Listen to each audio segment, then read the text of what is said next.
મહત્વના સમાચાર હવામાન વિભાગ તરફથી આવી રહ્યા છે।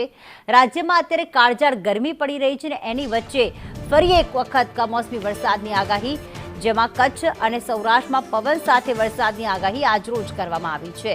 સાથે સાથે દક્ષિણ ગુજરાતમાં પણ વરસાદી માહોલ રહેશે।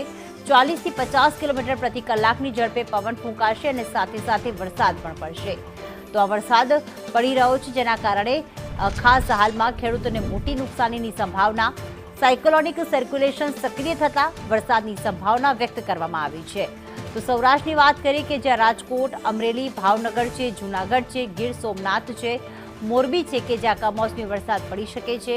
તો આ તરફ દક્ષિણ ગુજરાતમાં સુરત, ડાંગ, તાપી અને દાદરાનગર હવેલીમાં પણ વરસાદની આગાહી વ્યક્ત કરવામાં આવી છે।